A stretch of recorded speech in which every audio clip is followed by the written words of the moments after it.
première ligne Rossi, deuxième ligne en quatrième position Yannone, troisième ligne pour Andrea Dovizioso. Que peut faire Johan Zarco? Peut-il malgré tout en début de course au moins aller s'approcher avec le groupe de 7?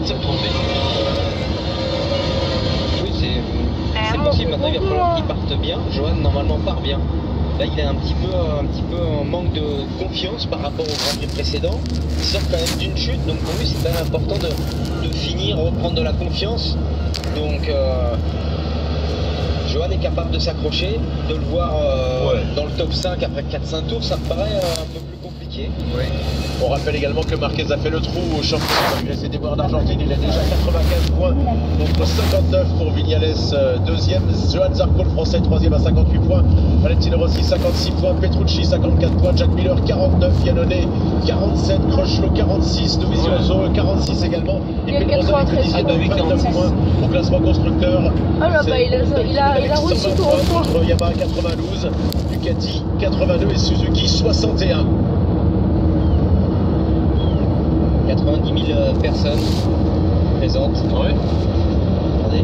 Et là, mon Ça, comment on n'aura plus beaucoup l'occasion de voir un Valentino Rossi en pole position chez lui, au Mugello. Voilà le championnat que l'on vous donnait. Johan Zarco est pour l'instant toujours troisième et il a pour l'instant 2 points d'avance sur Valentino Rossi. Au moins, il y aurait plus de gens. Il est clair qu'un succès de Marquez ici assommerait complètement l'adversité, la concurrence. Ah ouais, et ce centre que l'Allemagne et tout, faut descendre jusqu'en bas et tout.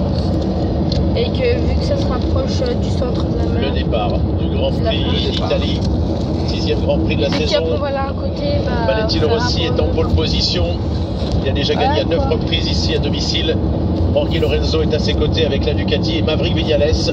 Une deuxième Yamaha en première ligne, en deuxième ligne. Andrea Iannone sur la Suzuki, Danilo Petrucci et Marc Marquez. Johan Zarco n'est que 9e après toutes ses premières lignes et ses pole positions. Il y a longtemps qu'on n'a pas vu partir d'aussi loin le pilote français.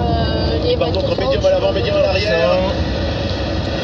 Allez, c'est parti pour le Grand Prix d'Italie avec un bon départ de Jorge Lorenzo avec la Ducati qui va tenter de réaliser le championnat de départ également d'Andrea Iannone depuis la deuxième ligne. Et ça va être pour Jorge Lorenzo. Et Marc Marquez à l'extérieur qui vient tout de suite essayer de prendre la deuxième place, mais il s'élargit, du coup il perd 3 places. Il est revenu comme aux alentours de la 4e position, Valentino Rossi, et pour l'instant deuxième. L'attaque de Marc Marquez. C'était encore limite, il s'est appuyé sur Petrucci pour ne pas tomber. Voilà. Là, ça aurait pu mal finir pour Petrucci et il peut remercier Petrucci, Marc Marquez. Quelle agressivité déjà, et du coup il est en 3e position. Évidemment c'est le pilote Pramac qui a été pénalisé. Quel superbe départ, en tout cas c'est le scénario idéal pour Jorge Lorenzo face à Valentino Rossi. Et Maverick Viñales qui a complètement raté son envol, 8e seulement alors qu'il partait en première ligne. Dovizioso est déjà 5e et Yannone 4e. Pour aussi les Dommage pour Petrucci que pas de faute, il a payé la faute de Marquez, encore une fois très agressif, peut-être un peu trop. Voilà, comme on l'avait prédit, Lorenzo prend la tête. Maintenant, on va voir combien de temps il va la garder. Et ça Petrucci qui est à son tour agressif sur Johan. Sur Miller en profite aussi. Johan a perdu 2 places dans l'action. Bon, et a priori, ça serait déjà terminé pour Dani Pedrosa. Non. Il a crash. Pas comme ça aussi. Oui. Alors il a dit le prochain, il était pas très loin sur la grille. Ah, c'est catastrophique ce Grand Prix pour Dani Pedrosa dès le virage 2. Oui, il y a peut-être eu accrochage, en tout cas c'est certain, il est out. Le japonais également avec Dani Pedrosa, voilà la confirmation pour Nakagami. Eric c'est bien parti lui aussi. Il se retrouve dans la route de Dovizioso. Et Honda a déjà perdu 2 pilotes. Il en reste le bon Marquez, le bon, regardez, il est déjà dans la route Valentino. Alex Marquez a envie de passer le plus tôt possible pour aller rechercher Marquez. Lorenzo, pardon. Il va courir avec son frangin.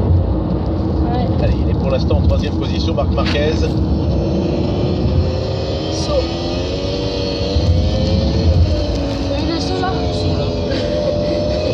Pourquoi ça a sauté? L'Espagnol a fait un départ extrêmement agressif. Et il faut maintenant doubler Valentino Rossi. plusieurs hommes qui sont un tout petit peu détachés. Ensuite, on a Andrea Iannone sur la Suzuki. Dovizioso a déjà gagné 2 places, il est 5e. Rins est là, donc les deux Suzuki sont 4e et 6e. Et la chute de Scott Redding, déjà 3 pilotes au tapis, dont l'anglais. C'est un week-end catastrophique pour l'instant pour Aprilia. Aussi Miller, quelques problèmes pour Miller, il a perdu beaucoup de positions. J'espère qu'il n'est pas tombé lui aussi. Il était en bagarre avec Danilo Petrucci. Chute d'Abraham. Là, ça fait beaucoup de chutes tout de même. C'est mon pire commande, donc ça va. À des endroits différents. 4 pilotes qui se détachent pour le moment. Dovizioso est un petit peu plus loin. Alors hier en FP4, on avait vu beaucoup de chutes également dans la catégorie MotoGP. Elle est toujours Lorenzo qui est en tête. Rémi Maverick Vinales, qui était sur la même ligne que son coéquipier, est déjà à 3 secondes derrière. Il est 11e, alors Valentino est 2e après seulement quasiment. Il y a des îles là. Ouais, on nous annonce la chute de Jack Miller maintenant. Ça fait quand même beaucoup de chutes. La chute. 5.